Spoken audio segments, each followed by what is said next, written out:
هو انا المفروض كنت داخله اسلم على مارينا وهي قاعده، مش عارفه انا طالعه بكل ده. طب انهي احلى؟ ليلي انا سنتر برضه لسه متابعه احلى احلى حاجه بجد، وفي حاجات تحفه جدا.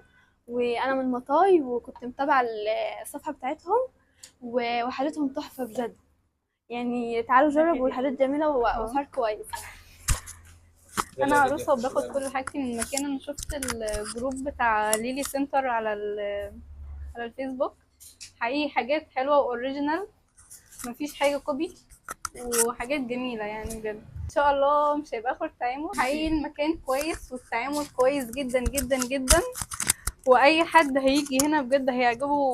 كل حاجه موجوده، في اي حاجه ممكن تحتاجيها، شعر، بشره، ميك اب، كل سكين حاجه. كير وكده يعني.